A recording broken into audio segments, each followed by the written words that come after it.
한국직업방송과 연합뉴스TV가 함께 만드는 취업 전문 뉴스, 투데이 고용플러스입니다. 네, 국회의원들의 친인척 보좌진 채용이 잇따라 드러나고 있습니다. 여야는 친인척 채용을 근절하겠다고 목소리를 높이고 있지만 제도적으로 금지하는 방안까지 이어질 수 있을지는 미지수입니다. 정영빈 기자입니다. 더민주 서영교 의원에게서 시작된 친인척 보좌진 채용 논란이 갈수록 확산되고 있습니다. 더민주에서는 안호영 의원이 육촌 동생을 비서관으로 채용한 사실이 추가로 알려졌고, 더민주의 도덕성을 질타하던 새누리당은 박인숙 의원을 시작으로 하루가 멀다 하고 소속 의원들의 친인척 채용 사실이 드러나 당혹감을 감추지 못하고 있습니다. 김명현 의원은 동서를 보좌관으로, 송석준 의원은 조카를 수행비서로, 이완영 의원은 육촌 동생을 비서관으로 채용한 사실이 드러났습니다. 아직 구체적 사례는 나오지 않았지만 의원들끼리 친인척을 서로 보좌진으로 채용해주는 이른바 돌려막기 관행도 여전한 것으로 알려졌습니다. 더민주를 강타한 성난 여론은 새누리당으로도 향하고 있습니다.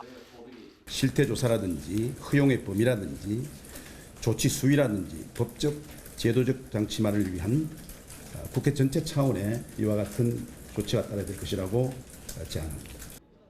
새누리당의 제안에 더민주도 특권을 내려놓자며 화답했지만 자정 노력이 실제 입법으로 이어질 수 있을지는 미지수입니다. 과거에도 수차례 친인척 보좌진 논란이 불거지며 채용금지 법안들이 발의됐지만 한 번도 국회 본회의 문턱을 넘지는 못했습니다. 연합뉴스TV 정영빈입니다.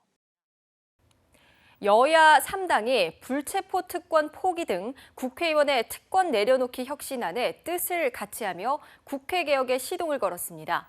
친인척 보좌진 채용 논란으로 의원 특혜 시비가 확산하자 다급해진 모양새입니다. 박상률 기자입니다. 여야 3당이 국회의원 회기 중 불체포 특권을 포기하기로 사실상 합의했습니다. 의원이 범죄 혐의가 있을 때마다 논란이 된 방탄국회 시비를 원천적으로 차단하겠다는 의지입니다. 정세균 국회의장과의 회동에서 3당 원내대표는 국회의장실 직속 특권 내려놓기 자문위원회도 설치하기로 했습니다. 특권 내려놓기의 구체적인 안을 입법화하는 논의에 힘을 싣기 위한 겁니다. 여야는 먼저 불체포 특권 포기와 관련해 의원 체포동의안이 국회 본회의에 보고된 지 72시간 동안 표결을 못했다면 자동 폐기되는 규정을 없애는 방안을 속도감 있게 논의할 것으로 보입니다. 72시간 이내에 표결이 이뤄지지 않으면 이후 열리는 첫 본회의에 체포안이 자동 상정되도록 하는 안입니다. 이와 별개로 새누리당은 회기 중이라도 범죄 혐의와 관련된 의원이 법원의 영장실질심사에 자진 출석하도록 의무화하는 방안을 추진합니다.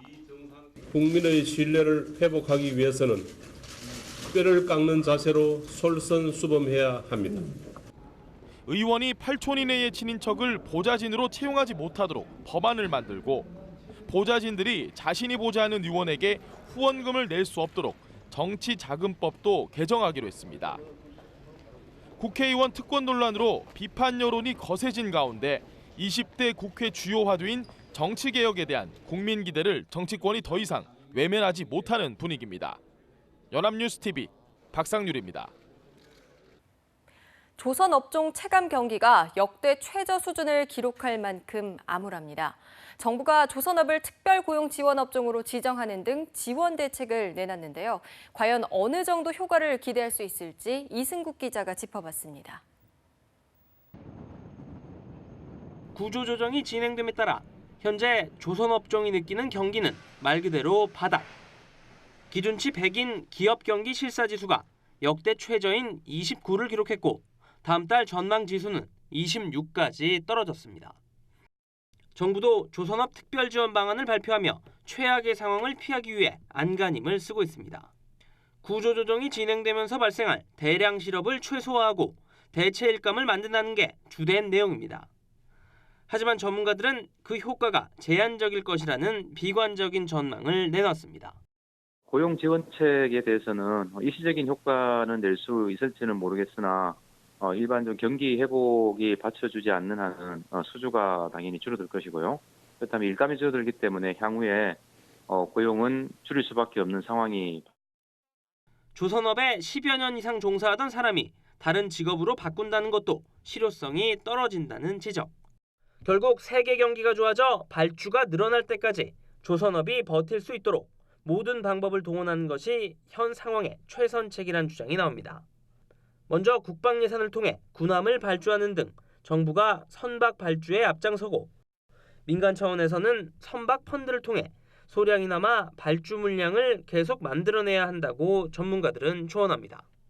여기에 노후 경유차 폐차 지원책처럼 노후 선박을 조기 해체하고 새로운 선박 발주 시 세금 혜택을 주는 방식으로 세제 지원책도 뒷받침된다면 조선업의 숨통이 조금이나마 트일 것이란 분석입니다. 연합뉴스TV 이승국입니다.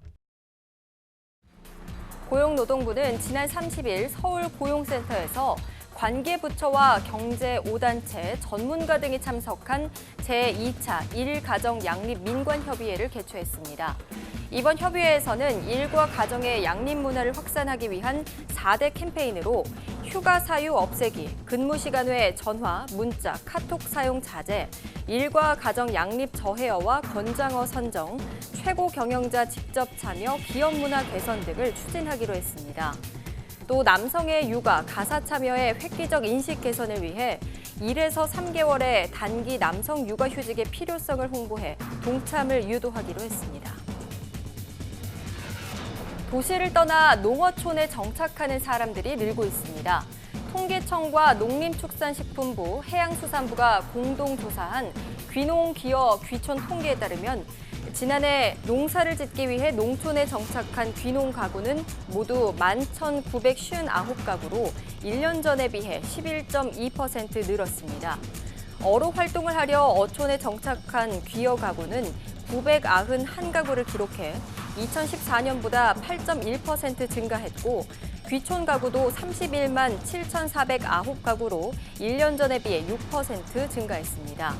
또 귀농, 귀어, 귀촌 가구 모두 1인 가구 비중이 가장 높은 것으로 조사됐습니다. 서울시가 청년수당 대상자 모집 공고에 나서며 사업에 본격 시동을 걸었습니다. 선정된 청년에게는 월 50만 원의 현금이 지급되는데요. 보건복지부는 사업 직권 취소 등 법적 대응도 불사한다는 방침입니다. 이소영 기자입니다. 서울시가 다음 주 월요일부터 청년수당 사업 대상자를 모집하기로 했습니다. 정식 명칭은 청년활동수당.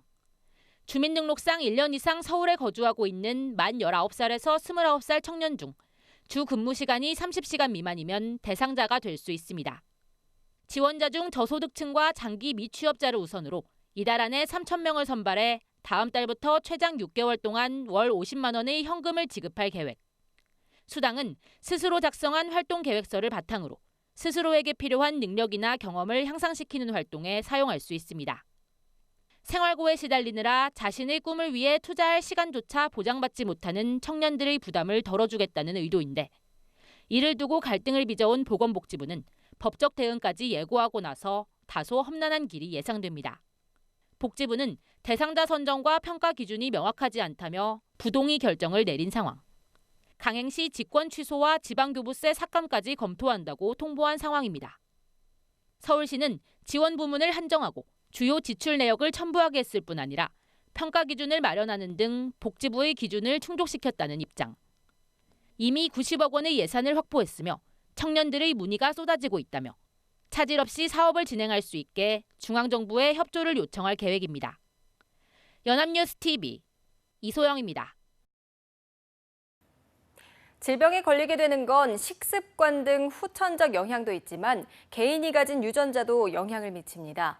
이제부터 병원에 가지 않고도 온라인을 통해 유전자 검사를 쉽게 받을 수 있게 됐는데요. 이에 따라 질병을 예방하는 방법도 달라질 것으로 보입니다. 김동욱 기자입니다. 평소 건강에 관심이 많은 강예림 씨. 병원을 방문해 유전자 검사를 받아봤더니 자궁 내막암에 걸릴 확률이 다른 사람들보다 조금 더 높다는 진단을 받았습니다. 제가 어떤 질병들에 취약한지 알 수 있어서 좋았고요. 그 질병들에 대비해서 미리 생활 습관이나 식습관을 개선해야겠다 생각했습니다. 유전자 검사는 그동안 의료기관을 방문해야 가능했지만 이제 온라인을 통해서 할 수 있게 되면서 상대적으로 저렴한 비용으로 쉽게 할 수 있게 됐습니다. 인터넷을 통해 유전자 검사 전문 업체에 신청한 뒤 배달되는 도구로 입안 상피 세포를 채집해 보내면 2, 3주 내에 결과 리포트를 받아볼 수 있습니다. 온라인에서도 자신의 건강, 미용 등의 맞춤형 건강관리가 지속될 수 있는 그런 시장이 열리게 될 것으로 보입니다. 혈당과 혈압 등 건강 관련 항목뿐만 아니라 피부 노화, 탈모, 비만 등 미용과 관련된 검사도 가능해져 검사를 받는 연령대도 다양해질 것으로 예상됩니다. 이런 검사가 활성화되면 좀 더 많은 연구들이 진행이 될 것이고 그로 인해서 좀 더 정확한 진료에 도움이 된다고 할 수 있겠습니다. 유전자에 따른 맞춤 화장품과 건강 보조식품 등 관련 시장도 확대되면서 일상생활에서의 유전자 활용도는 더 커질 전망입니다. 연합뉴스TV 김동욱입니다. 하산 타헤리안 주한 이란 대사가 제2의 중동붐이 이란에서 시작될 것이라고 말했습니다. 타헤리안 대사는 연합뉴스TV가 운영하는 한국 직업방송에 출연해 이란은 한국의 호의적이라며 이란 시장의 가능성을 적극 소개했습니다. 팽재용 기자입니다. 한국 직업방송의 해외 취업 특별대담에 출연한 하산 타헤리안 주한 이란 대사는 이란엔 한국 기업이 진출할 수 있는 많은 시장이 열려 있다고 강조했습니다. 타헤리안 대사는 특히 한국과 이란 간의 좋은 관계를 강조하며 다른 나라의 기업들보다 경쟁력이 더 있다고 평가했습니다. 특히 박근혜 대통령의 국빈 방문으로 양국 간의 관계가 한 발 더 나아갔다며 이란을 통해 한국의 제2의 중동 붐이 일어날 수 있다고 설명했습니다. Have the second Middle East boom towards the connection with Iran, because as I said, there are a lot of the potential. There are a lot of projects which is available that the South Korean they can participate. 타헤리안 대사는 이란이 한국 청년들에게 기회의 땅이 될 수 있다고도 말했습니다. 이란은 중동아시아에서 가장 안전한 나라임을 강조하며 한국인들의 취업이 이란에서 아무런 문제가 될 것이 없다고 덧붙였습니다. 다만 이란은 한국과 문화, 종교 차이가 있는 만큼 이에 대한 이해가 필요하다고 당부했습니다. The religious value also is very important. Those values and to respect those values when they are in Iran. So I'm sure that they can enjoy their staying in Iran.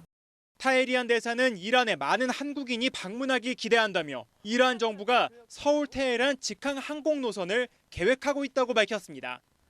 이란 시장 진출과 취업 노하우를 알 수 있는 하산 타헤리안 주한 이란 대사의 인터뷰는 한국 직업방송에서 볼 수 있습니다. 연합뉴스TV 팽재용입니다.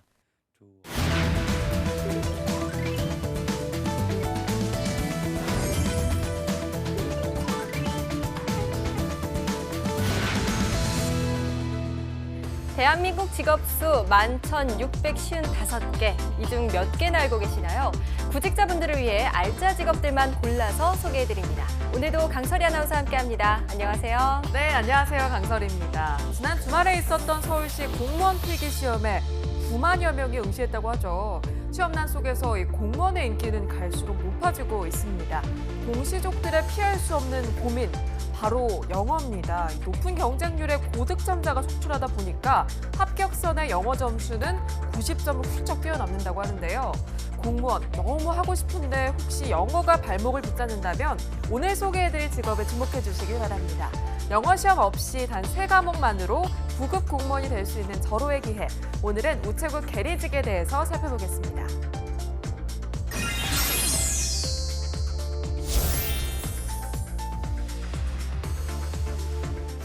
네, 우체국 계리직이었군요. 우체국 하면요, 주로 우편물을 정리하고 배달하는 우체부를 떠올리기가 쉬운데요. 우체국 계리직이 되면 정확히 어떤 일을 하게 되는 건가요? 네, 우체국 계리직 공무원은 우체국에 있는 창구 내에서 일하는 공무원을 일컫습니다. 주 업무는 우체국 금융 및 현장 창구 업무, 현금 수납, 우편물 분류 업무 등을 하게 되는데요. 여성의 경우에는 우편 및 금융 창구에서 업무를 보게 되고 남성의 경우에는 우편 집중국에서 창구 업무와 우편물 분류 업무를 병행하게 된다고 합니다. 업무의 강도가 힘든 편이 아니기 때문에 특히 30, 40대 주부나 여성들에게 인기가 높다고 합니다. 네, 그렇군요. 그런데요, 아까 강설희 아나운서가 영어 시험 없이 단 3과목만 응시해도 공무원이 될 수 있다고 했는데 맞는 얘기인가요? 네, 맞는 이야기입니다. 우체국 계리직을 추천하는 가장 큰 이유, 바로 상대적으로 적은 시험 과목입니다. 시험 전형은 1차 필기, 2차 면접으로 이루어져 있는데요. 특히 필기 시험 같은 경우 타 9급 공무원 시험이 5과목인데 비해서 우체국 계리직은 단 3과목만 치르게 됩니다. 특히 수험생들이 공무원 시험을 준비할 때 가장 많은 시간을 투자하는 영어 과목이 없어서 주부나 직장인 등 상대적으로 오랜 시간 수험 생활에 투자할 수 없는 수험생들에게 매력적일 수가 있겠죠. 또 우편 및 금융 상식은 매 채용 시기별로 정부에서 정하는 범위 내에서만 출제가 되기 때문에 부담감이 덜하다고 합니다. 네, 3과목만 준비하면 된다고 하니까요. 정말 매력적입니다. 그런데 혹시 과목이 적은 대신에 난이도가 높거나 그런 건 아닌가요? 네, 이 우체국 계리직을 공무원을 추천하는 이유 두 번째는 시험 난이도가 비교적 쉽기 때문입니다. 한 공무원 입시 학원의 자료를 보면 우체국 계리직에 합격한 합격자들을 대상으로 조사를 했습니다. 합격자 중 53%가 4개월 미만의 준비 기간이 걸렸다고 했고요. 평균 준비 기간이 약 3.2개월이라고 답했습니다. 다른 공무원에 비하면 정말 짧은 준비 기간이기 때문에 타 시험을 준비하면서 병행해서 도전해 보는 것도 권해드립니다. 네, 정말 공시생분들이나 회사를 다니면서 공무원 이직 생각하시는 분들이 노려보면 좋을 것 같습니다. 그런데 세상에 공짜는 없다고 하잖아요. 이렇게 쉬운 시험이라면 일반 공무원들이 누리는 혜택과 조금 다르지는 않을까 이런 생각이 드는데요. 네, 그 부분에 있어서는 걱정하지 않으셔도 되는데요. 이 우체국 계리직은 호봉, 복지 등에 있어서 일반 9급 공무원과 동일한 혜택과 대우를 받고요. 정년도 보장됩니다. 게다가 우체국 계리직은 업무 특성상 우편과 택배가 집중되는 명절 기간을 제외하고는 야근하는 일 또한 드물다고 하는데요. 금융 업무를 보기 위해서 타 금융기관처럼 일찍 출근하는 건 아닐까 생각하시는 분들도 있을 겁니다. 이 우체국 계리직은 보통 8시 반 정도까지 출근하고 마감 이후에는 별도의 업무가 없기 때문에 6시 칼퇴근이 가능하다고 합니다. 네, 야근도 없고 칼퇴. 정말 많은 분들이 찾아 헤매던 꿈의 직장이 여기 숨어 있었던 것 같습니다. 그런데 우체국 계리직 응시자라면 꼭 알아둬야 할 것도 있다면서요? 네, 꼭 알고 계셔야죠 하는 점이 있는데요. 우체국 계리직 시험은 2년에 한 번씩 경연으로 실시되는 아주 귀한 시험입니다. 일반 공무원 시험은 매년 있는 것과는 조금 다르죠.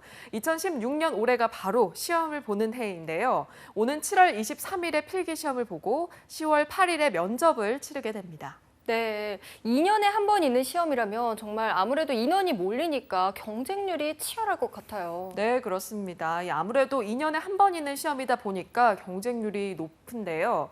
지난 2014년 시험 평균 경쟁률이 142대 1을 기록했다고 합니다.